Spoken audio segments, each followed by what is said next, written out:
Imagine this. You've been planning to paint a picture for days, and today you finally sit down and finish it exactly the way you planned. But then you take a step back, look at the canvas, and feel like something is just off. So you sit back down and start fixing that one little spot. But the more you touch it up, the more other things start looking wrong to you. So you spend more time and then even more time trying to make it right. By the time you finally look up, you realize the painting in front of you looks completely different from what you started with. In fact, you feel so frustrated that you just want to rip it up, throw it in the trash, and start over from scratch. If this has ever happened to you, you might be dealing with the exact same thing that I and so many other people struggle with every single day: perfectionism. Now, on paper, perfectionism sounds simple. It's just us wanting to do our best and holding ourselves to a high standard, wanting the absolute best for ourselves and the people we care about. But the problem is, sometimes we set standards that are so rigid, so brutally strict, that we end up turning the simplest, most familiar tasks into these massive, exhausting hurdles. We pay a heavy price for being too perfect. We waste our time, we drain our energy, and we leave ourselves feeling completely burnt out, all for a result that might not even be worth the toll it took on us. Psychology usually breaks perfectionism down into 3 main types, depending on who that pressure is aimed at. The first type is self-oriented perfectionism. This is when we point that harsh, critical spotlight inward and set impossibly high bars for our own performance. And the moment we don't hit those goals, we spiral into brutal self-criticism, turning our own minds into a deeply exhausting battlefield. Let me give you a personal example of how this self-oriented pressure plays out in real life. A while back, I came across a highly viewed video online, and as I watched, all I could see were the flaws in its presentation. I kept thinking, man, if I were the one making this, I'd edit this part differently, I'd change that visual, and it would be so much better than what people are watching right now. So I decided to make my own video. I promised myself it would be perfect, deep, and scientifically accurate, but also incredibly engaging and easy for anyone to listen to. It sounded like a dream on paper, right?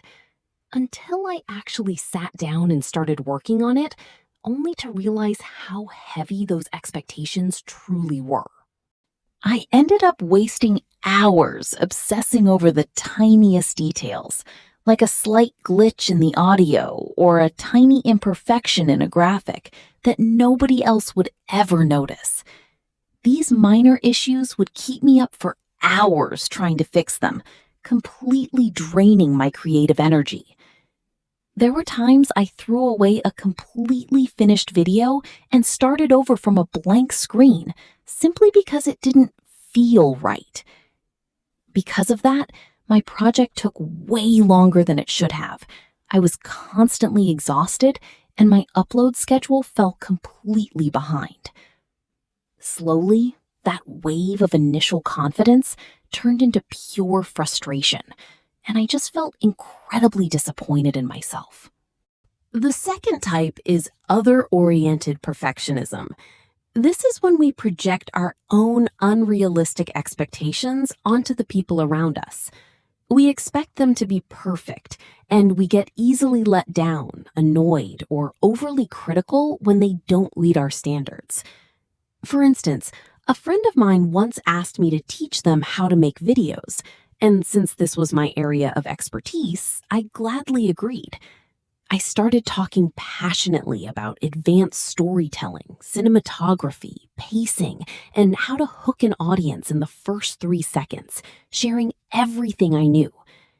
But when I finally stopped talking and looked at my friend, all I saw was complete confusion and anxiety in their eyes.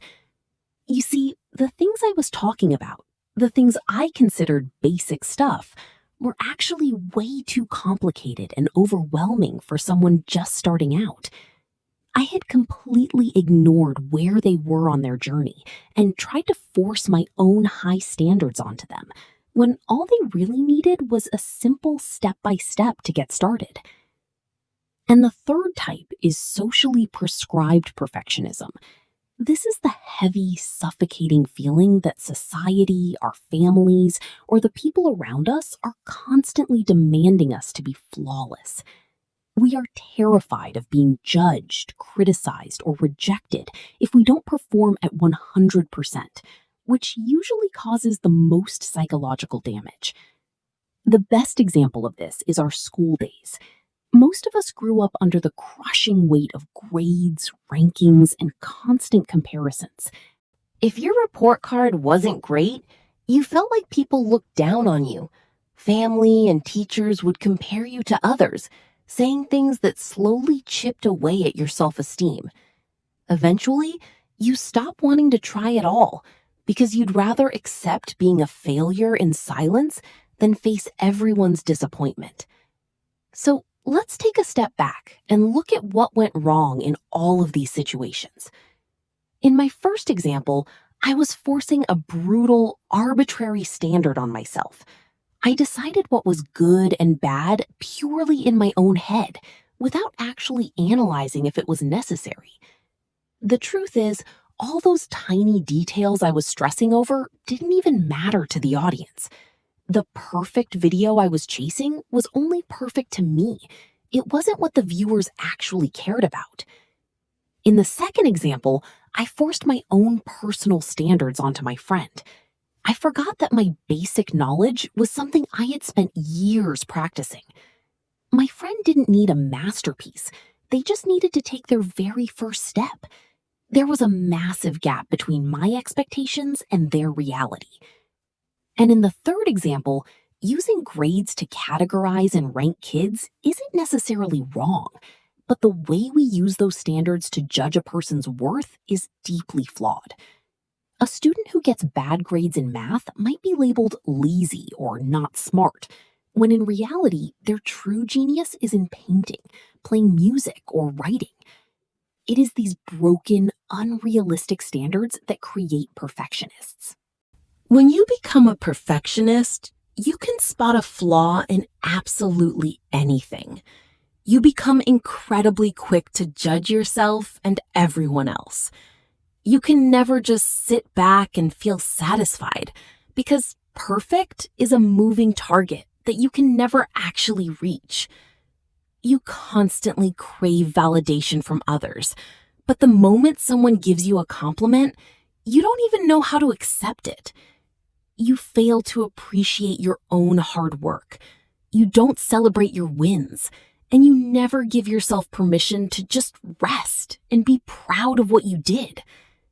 And worst of all, when you realize you can't hit those impossible standards, that perfectionism morphs into procrastination. You start putting off or completely avoiding any task where there is even a slight chance you might fail. You don't want to make mistakes. You don't want to look messy. And you definitely don't want anyone else to see your weaknesses. So you let the illusion of the perfect moment keep you completely frozen. But here is the truth of the world we live in. Nothing is ever truly perfect. In fact, if everything was perfect from the very beginning, there would be no reason for us to ever grow, improve, or build anything new. Think about it. Early humans lived in caves. If those caves were perfect shelters, we would have never engineered the comfortable modern homes we live in today.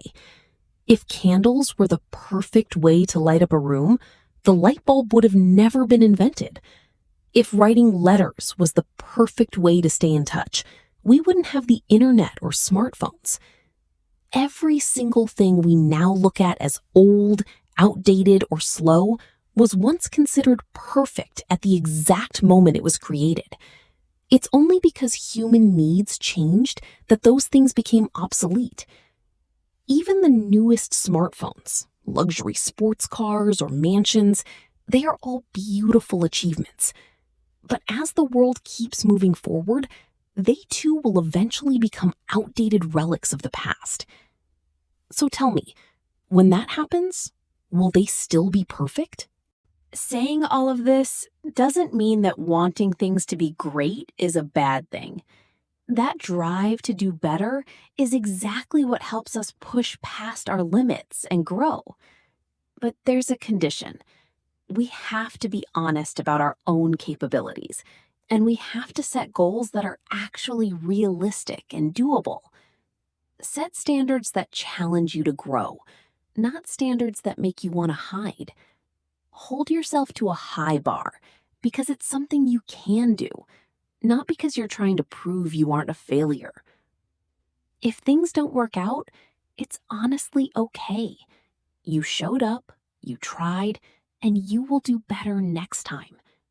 Failing is just a natural step on the path toward getting better. But procrastinating, that's just choosing to stand completely still. Don't let the fear of making a mess keep you stuck in the exact same place. Just get started, let it be imperfect, and keep moving forward.